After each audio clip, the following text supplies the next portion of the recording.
उवाच श्रीकण्ठकरुणा सिन्धो दीनबन्धो जगत्पते भूतिभूषित सर्वाङ्ग परात्परतर प्रभो कृताञ्जलिपुटा भूत्वा पृच्छाम्येकं दयानिधे आद्यायाचित् स्वरूपाय निर्विकारा निरञ्जना बोधातीता ज्ञानगम्य कूटस्थानन्दविग्रह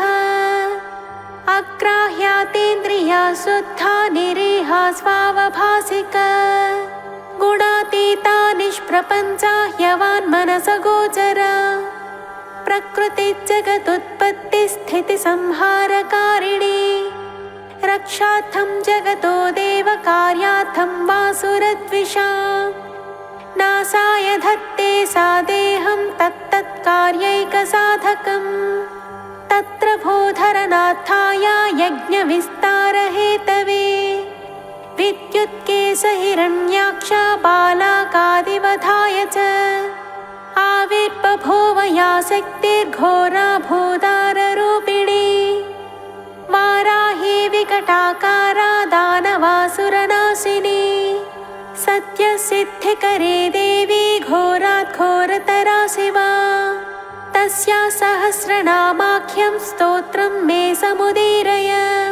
कृपाले सोऽस्ति मयि चेत् भाग्यं मे यदि वा भवेत् अनुग्राह्या यद्यहं स्यां तदा वद दयानिधे ईश्वर उवाच साधु साधु वरारोहे धन्या बहुमता शिवे शुश्रूषया समुत्पन्ना भक्तिश्रद्धान्विता तव सहस्रनाम वाराह्या सर्वसिद्धिविधायि च तव चेन्न प्रवक्ष्यामि प्रिये कस्य वदाम्यहम्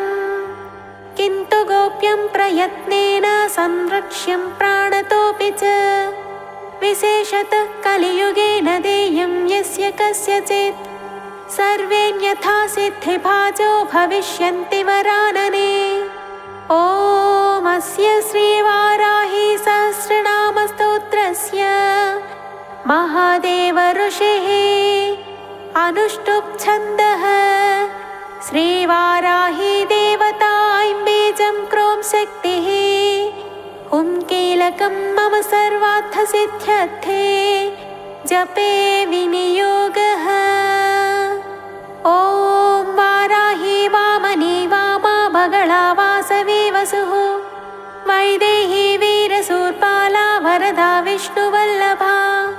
वन्दिता वसुधा वस्या व्यात्यास्या वञ्चिनी बला वसुन्धरा वीतिहोत्रा वीतरागा विहायसी सर्वाखनिप्रिया काम्या कमला काचनी रमा धूम्रा कपालिनी वामा कुरुकुल्ला कलावती यां याज्ञेयी धरा धन्या धर्मिणी ध्यानिनी ध्रुवा धृतिर्लक्ष्मी जया तुष्टिः शक्तिर्मेधा तपस्विनी वेधा जया कृतिः कान्तिः स्वाहा शान्तिर्दमारतिः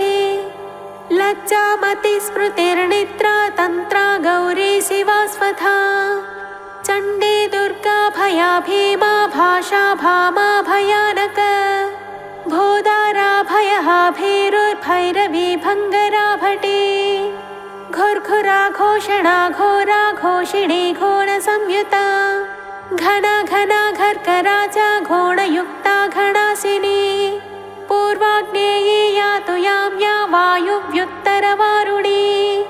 ऐशान्योद्ध्वाधस्थिता च पृष्ठदक्षाग्रवामग हृन्नाभिब्रह्मरन्ध्रार्क स्वर्गपातालभूमिग ऐं श्री ह्रीं क्लीं तीर्थगतिः प्रीतिर्दीर्घिः कलाव्यया ऋग्यजुस्सामरूपा च परा पौत्रीन्युदुम्बरा गदासि शक्तिचापेषु शूलचक्रिष्टिधारिणी जरति युवती बाला चतुरङ्गबलोत्कटा सत्याक्षरा निधिर्नेत्री धात्री पौत्री परापटुः क्षेत्रज्ञा कम्पिनी ज्येष्ठा दुराधर्षा धुरन्धरा मालिनी मानिनी माता माननीय मनस्विनी मदोत्कटा मन्युकरी मनुरूपा मनोजवा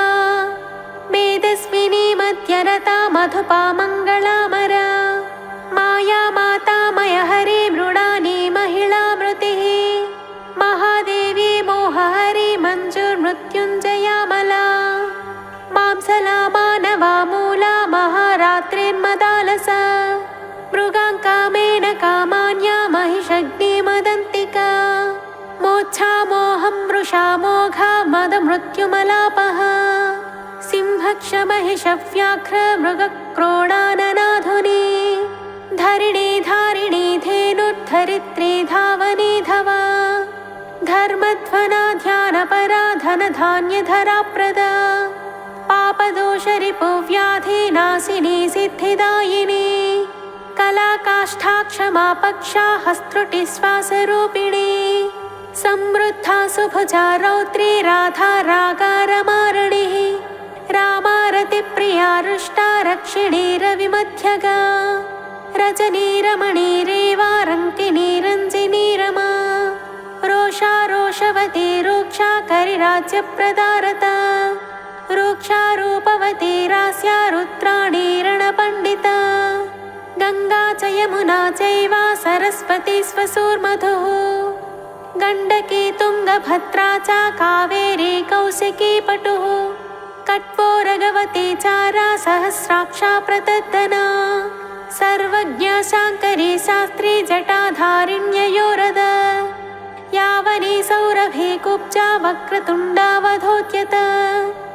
चन्द्रापीठा वेदवेद्या शङ्खिनी नीललोहिता ध्यानातीता परिच्छेद्या मृत्युरूपा त्रिवर्गदा अरूपा बहुरूपा च नानारूपा नतानना वृषा कापिर्वृषारूढा वृषेः वृषवाहना वृषप्रिया वृषावत्ता वृषपर्वा वृषाकृतिः कोदण्डिनी नागजूडा चक्षुष्या परमाधिका दुर्वासा दुर्गहा देवी दुरावासा दुरारिहा दुर्गा राधा दुःखहन्त्री दुराराध्या दवीयसी दुरावासा दुष्प्रहस्ता दुष्प्रकम्पा दुरूहिणी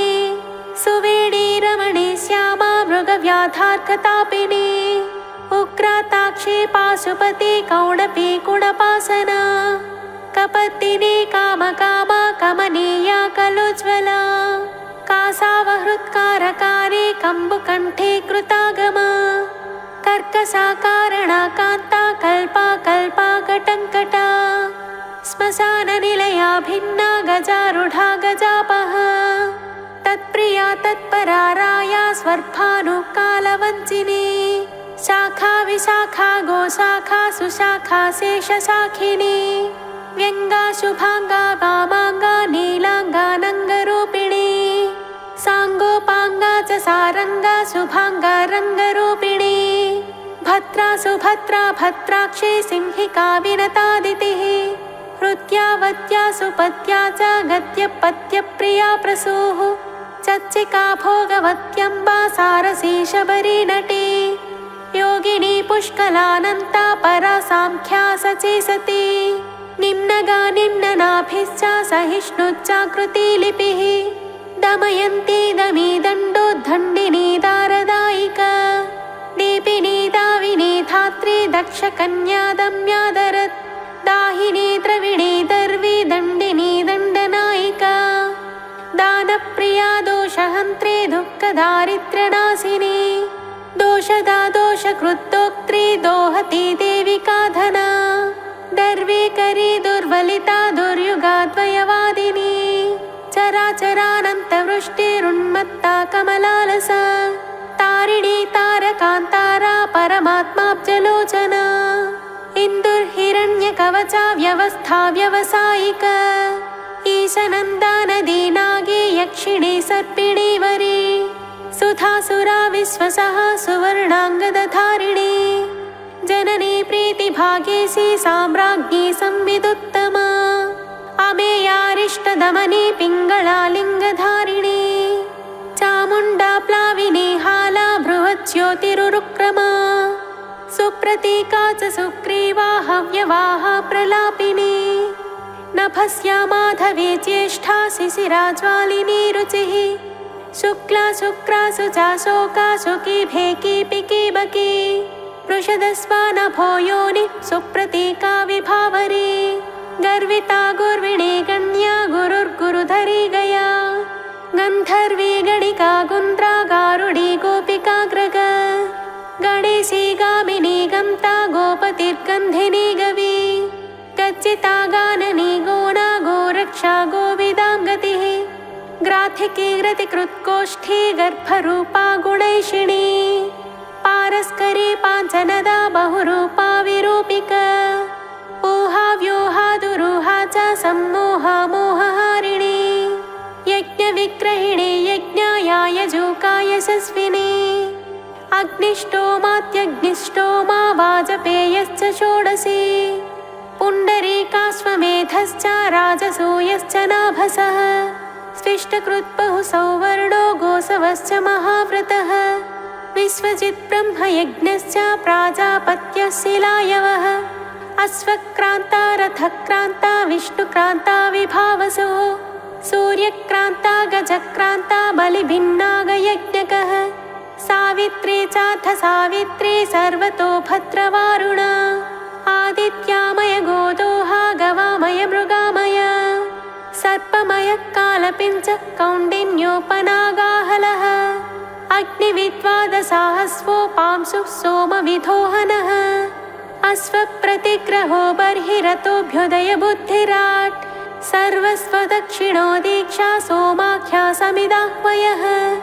कठायनश्च गोदाः स्वाहाकारस्तनूनपात् दण्डा पुरुषमेधश्च श्येनो वज्रैशूर्यमः अङ्गिरा कङ्कभेरुण्डा चान्द्रायणपरायणा ज्योतिष्टोमः गुदोदसो नन्द्याख्यः पौर्णमासिकः गजप्रतिग्रहो रात्रिः सौरभः साङ्कलायनः सौभाग्यकृच्चकारेशो वैदलायन रामठौ शोचिष्कारी नाचिकेतः शान्तिकृत्पृष्टिकृत् तथा वैनतेयोच्चाटनौ च वशीकरणमारणे त्रैलोक्यमोहनो वीरः कन्दर्पबलशातनः शङ्खचूडो गजच्छायो रौद्राख्यो विष्णुविक्रमः भैरवः कवहाक्यश्च वभृतोष्टकपालकः श्रौषट्वौषट्वषट्कारः पाकसंस्था परिश्रुति चयनो नरमेधश्च कारीरे रत्नदानिका सौत्रामणि च भारुन्दा बार्हस्पत्यो बलङ्गमः प्रचेता सर्वसत्रश्च गजमेधः करम्भकः हविस्संस्था सोमसंस्था पाकसंस्था गरुत्मते सत्यसूर्यश्च मससृक्सृवो लोखलमेक्षणे चपलो मन्थनी मेढे यूपः प्राग्ध्वंसकुञ्चिका रश्मिरंसुश्च दोभ्यश्च वारुणोदः पविकुथा आप्तोर्यामो द्रोणकलशो मैत्रावरुणाश्विनः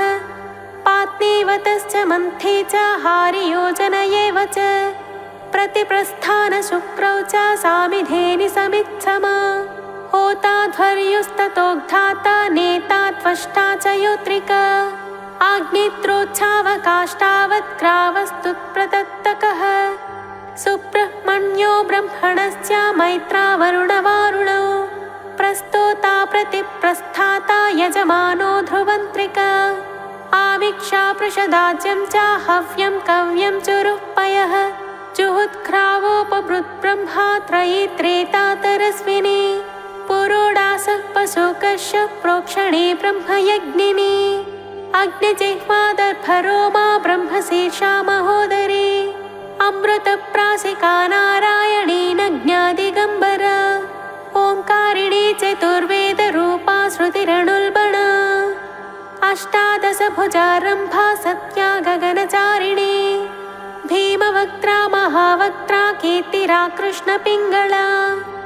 कृष्णमूर्धा महामूर्धा घोरमूर्धा भयानना घोरानना घोरजिह्वा घोररावा महाव्रता दीप्तास्या दीप्तनेत्रा च चण्डप्रहरणा जटे सुरभि सौलभि वीची छाया सन्ध्या च मांसला कृष्ण कृष्णा कृष्णाबरा कृष्णशाङ्गिनी कृष्णवल्लभा त्रासिनी मोहिनी त्वेष्या मृत्युरूपा भयापहा भीषणा दानवेन्द्रज्ञे कल्पकर्ता क्षयङ्करी अभया पृथिवी सात्वी केशिनी व्याधिजन्मः अक्षोभ्याह्लादिनी कन्या पवित्रारोपिणी शुभा कन्या देवी सुरादेवी भीमा देवी मदन्तिका शाकम्भरी महाश्वेता धूम्रा धूम्रेश्वरीश्वरी वीरभद्रा महाभद्रा महादेवी महासुरी श्मशानवासिनी दीप्ता चितिसंस्था चितिप्रिया कपालहस्ता खट्वाङ्गी खट्किनी शूलिनी हली कान्तारिणी महायोगी योगमार्गायुगग्रह धूम्रकेतुर्महास्यायुर्युगानां परिवर्तिनी अङ्गारिण्यङ्कुशकरा घण्टावर्णा च चक्रिणी वेताళी ब्रह्मवेताళी महावेताళिका तथा विद्याराज्ञी महाराज्ञी महाराज्ञी महोदरी भूतं भव्यं भविष्यं च साङ्ख्यं योगस्तपोदमः अध्यात्मं चाधिदैवं चाधिभूतांस एव च घण्टारवा विरूपाक्षी शिखिविच्छ्री च प्रिया खड्गशूलगदाहस्ता महिषासुरमर्दिनी मातङ्गी मत्तमातङ्गी कौशिकी ब्रह्मवादिनी उग्रतेजा सिद्धसेना जृम्भिणी मोहिनी तथा जया च विजया चैव विनता कर्तृरेव च धात्री विधात्री विक्रान्ता ध्वस्ता मोच्छा च मोचनी दमनी धर्मिणी दम्या छेदिनी तापिनी तपी बन्धिनी बाधिनी बन्धा बोधातीता बुधप्रिया हरिणी हारिणी हन्त्री धरिणी धारिणी धर विसाधिनी साधिनी च सन्ध्या संगोपनी प्रिया रेवती कालकर्णी च सिद्धिर्लक्ष्मीररुन्धती धर्मप्रिया धर्मरतिः धर्मिष्ठा धर्मचारिणी व्युष्टिख्यातिसिनी वाली कुहू ऋतुमती मृतिः त्वाष्ट्री वैरोचनी मैत्री नीरजा कैटभेश्वरी भ्रमणी भ्रामणी भ्रामा भ्रमरी भ्रामरी भ्रमा